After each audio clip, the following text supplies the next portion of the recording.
나는 전능하신 아버지 하나님, 천지의 창조주를 믿습니다. 나는 그의 유일하신 아들, 우리 주 예수 그리스도를 믿습니다. 그는 성령으로 잉태되어 동정녀 마리아에게서 나시고 본디오 빌라도에게 고난을 받아 십자가에 못 박혀 죽으시고 장사된 지 사흘 만에 죽은 자 가운데서 다시 살아나셨으며 하늘에 오르시어 전능하신 아버지 하나님 우편에 앉아 계시다가 거기로부터 살아있는 자와 죽은 자를 심판하러 오십니다.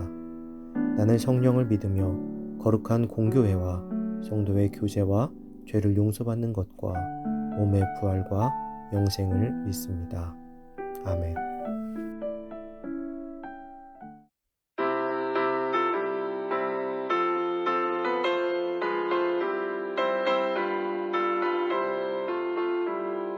주 십자가를 지심으로 죄인을 구속하셨으니 그 피를 보고 믿는 자는 주님의 진노 면하겠네. 내가 그 피를 유월절 그 양에 피를 볼 때에 내가 널 넘어서 가리라. 흉악한 죄인 괴수라도 예수는 능히 구원하네. 온몸을 피에 담글 때에 주님의 진노 면하겠네. 내가 그 피를 유월절 그 양에 피를 볼 때에 내가 널 넘어서 가리라.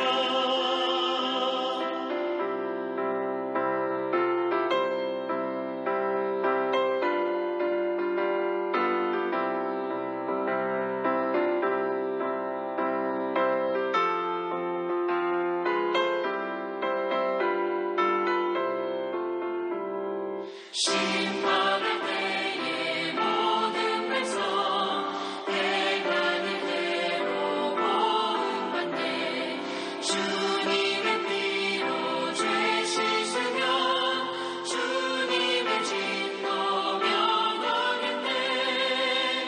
내가 그 피를 유월절 그 양에 피를 볼 때에 내가 널 넘어서 가리라. 구주의 사랑 크신 은혜 보혈의 능력 의지하세.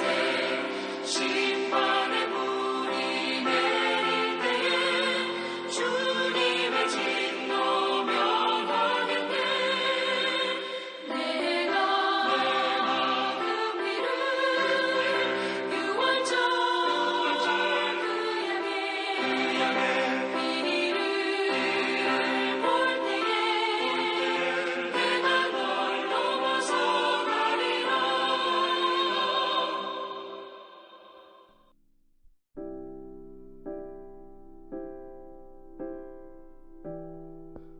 오늘 하나님께서 우리에게 주신 말씀은 출애굽기 12장 21절에서 28절입니다.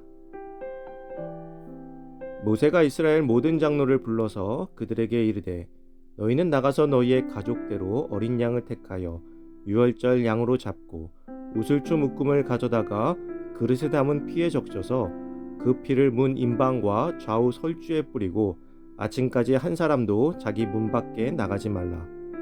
여호와께서 애굽 사람들에게 재앙을 내리려고 지나가실 때에 문 임방과 좌우 문설주의 피를 보시면 여호와께서 그 문을 넘으시고 멸하는 자에게 너희 집에 들어가서 너희를 치지 못하게 하실 것임이니라. 너희는 이 일을 규례로 삼아 너희와 너희 자손이 영원히 지킬 것이니 너희는 여호와께서 허락하신 대로 너희에게 주시는 땅에 이를 때에 이 예식을 지킬 것이라.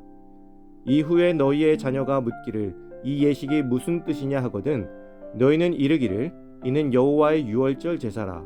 여호와께서 애굽 사람에게 재앙을 내리실 때에 애굽에 있는 이스라엘 자손의 집을 넘으사 우리의 집을 구원하셨느니라 하라 하매 백성이 머리 숙여 경배하니라. 이스라엘 자손이 물러가서 그대로 행하되 여호와께서 모세와 아론에게 명령하신 대로 행하니라. 아멘. 믿음의 고백이라는 제목으로 오늘 말씀 나누겠습니다. 하나님께서는 마지막 장자 사망 재앙을 경고하신 후에 이스라엘 백성들에게 그 재앙을 극복할 수 있는 방법을 알려주셨습니다. 바로 유월절 규례입니다. 유월절 규례는 단지 재앙을 피하기 위한 의식이 아니었습니다. 이는 하나님의 백성으로서 영원토록 지켜나가야 할 선민 최고의 절기요 거룩한 예식이었던 것입니다. 이스라엘 백성이 하나님의 지시에 따라 문설주와 임방에 어린 양의 피를 바르고 집안에서 유월절 식사를 하는 동안 죽음의 천사가 어린 양의 피가 없는 집집마다 돌아다니며 장자의 생명을 모두 빼앗아 갔습니다.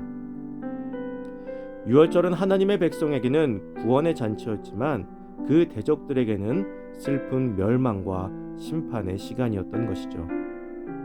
이 재앙을 피하는 방법은 어린 양의 피가 집안 전체를 안전히 보호하는 것입니다. 어린 양의 피가 발라져 있는 곳은 그 안에 누가 있던지 간에 그 생명을 보존할 수 있었습니다.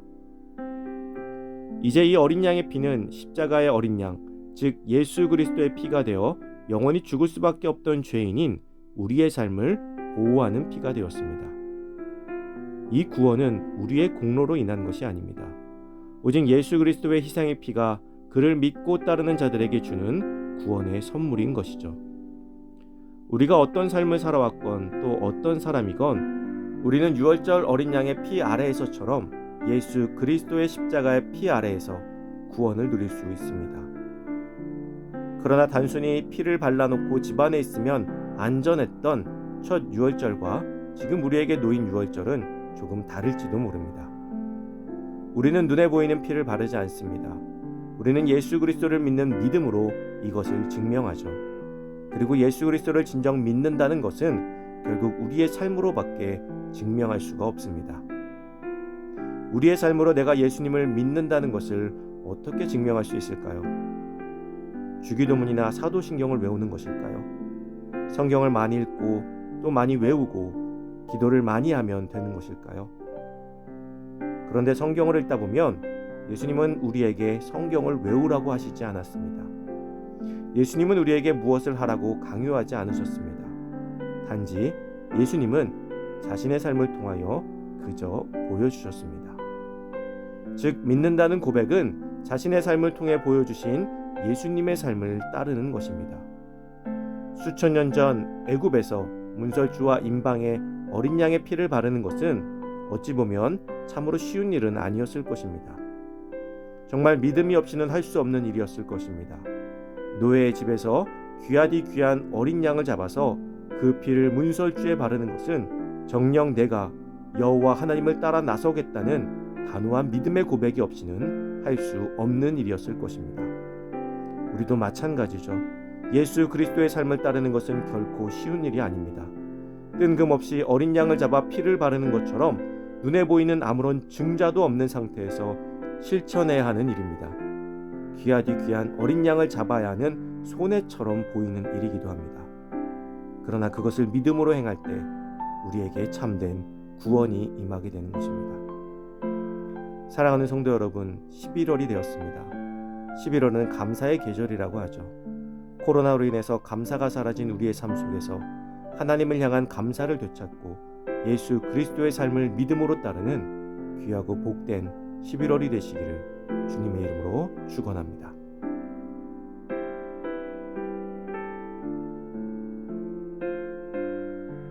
이 시간 주어진 기도 제목을 놓고 기도하고 또 각자의 기도 제목을 가지고 기도하도록 하겠습니다.